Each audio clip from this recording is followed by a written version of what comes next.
Bayraktar TB2 tank has smart munitions and electronic warfare systems, find buyers in the global market. Turkey, which once requested Petrie from NATO, is now fielding its own fortress and trench batteries. But the real turning point in the story was missile technologies. First, with Chinese support, came the Lightning and Hurricane systems. Then, with the Bora missile system, the 300 kilometers limit was surpassed. However, 300 kilometers wasn't enough. It was at this point that the most recently unveiled Taipan Block 4 made history as the most ambitious product of this process and inspired this video. A ballistic missile, approximately 10 meters long, weighing 7 tons, solid-fueled, and hypersonic, at least 5 times the speed of sound, has a range of 800 to 1,000 kilometers. Imagine, when launched from Ankara, both Iran and the eastern Mediterranean are within its range. Erdogan's promise that 565 kilometers isn't enough. We'll increase it to 1,000 kilometers has become a reality at this point. Before I go into detail, I want to say this. Yes, in this video, I'll be discussing something the government is doing. I'm a journalist. I'm not a CHP member of parliament. Naturally, I'm obligated to accurately describe whatever happened, whether positive or negative. If you're going to react, just know this. Let's begin. First, why 1,000 kilometers? Because Turkey must cease being a short-range player in the region. Iran has missiles with a range of 2,000 kilometers,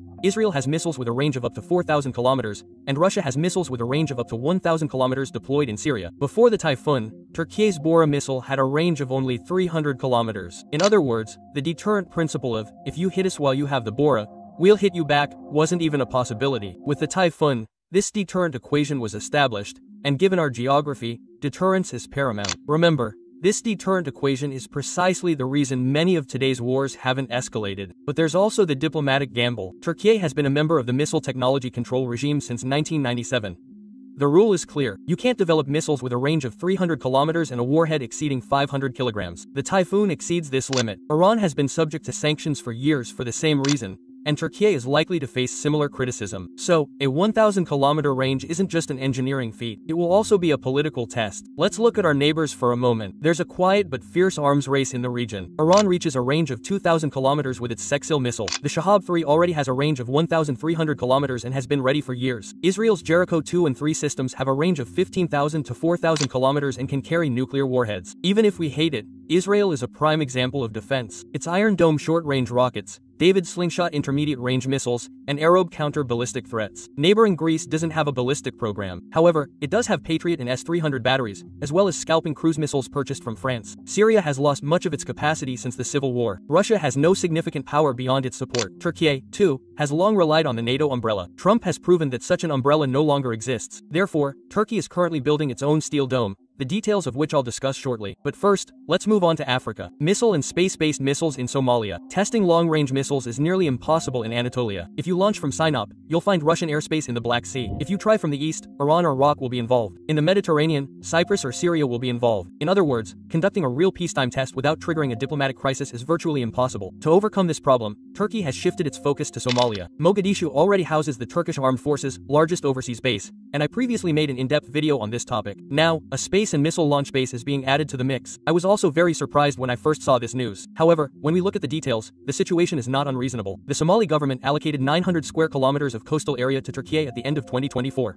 Relations between Turkey and Somalia have been developing for years. Turkey was sending millions of dollars in aid. Somalia was truly a boon for missile testing. Somalia's proximity to the equator meant extra thrust from the Earth's rotational speed. It's an advantage for satellite launches and safe for long-range missile tests. When you launch a missile, it will fall directly into the Indian Ocean. No one's airspace will be invaded. This project isn't just a test site. It's also a geopolitical move. In the Horn of Africa, where US and Chinese bases are located side by side, Turkey is effectively saying, I'm in. The facility, to be built at a cost of $350 million, will be Africa's first spaceport. It will not only open doors to Turkey's space program but also enable it to test long-range systems like the Typhoon under realistic conditions. I mentioned earlier that I would mention the steel dome. Of course, this isn't just a dome over Turkey. It's being promoted as Turkey's own shield. It's fundamentally inspired by Israel's Iron Dome. The point is this, it's not a single battery. It's a multi-layered air and missile defense architecture. The bottom layer is the Sungur missiles and Korkut anti-aircraft artillery. It will be used against swarms of mini UAVs, mortar shells, and cheap rockets. The middle layer houses Hisar A+ and Hisar OART. The top layer, designed to counter fighter jets, helicopters, and medium-range cruise missiles,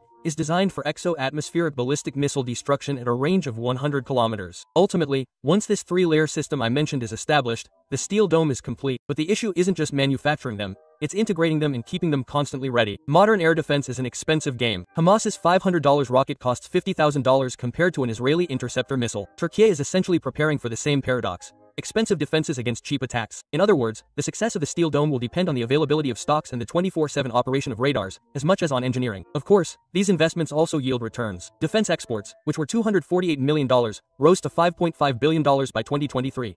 Turkey now meets not only its own needs but also orders from more than 30 countries. The goal is to generate $10-15 billion in revenue in the medium term. However, there's a critical problem. Parts like engines and electronics are still imported. An embargo from the US or Europe could easily disrupt major sales. So, the sustainability of exports depends not only on the market but also on geopolitical winds. So, let's get to the cost of all this. In 2025, Turkey allocated 1.6 trillion lira for defense and security, roughly $47 billion, an 80% increase compared to the previous year, an unprecedented level in the history of the republic. So, where are the sources? Additional taxes, funds, borrowing. While citizens may not realize it, they are financing this budget through inflation and indirect taxes. Yes, the money allocated to defense creates technology and employment domestically, but there's a scale problem. Perhaps 30 crores of every 1 lira spent returns through exports. The rest goes to the public. While billions of dollars are needed for post-earthquake reconstruction, inflation and unemployment are crushing the public. Allocating $47 billion to defense naturally makes a debate about priorities inevitable. Let's get to our conclusion. Is this security or an illusion? Turkey is a regional power today, with its 1,000-kilometer-long Typhoon missile, its space base in Somalia, its own Steel Dome, and its UAVs. This is crystal clear, but we cannot escape this question. Do these massive investments truly enhance security, or do they create an expensive illusion of security? True deterrence lies not just in the range of the missiles. It lies in the political wisdom, economic power, and social resilience behind those missiles. Turkey now faces such a test. If it can simultaneously protect both security and prosperity, and it must first create prosperity, these investments will certainly pay off. Otherwise, we will be forced to settle for an expensive illusion.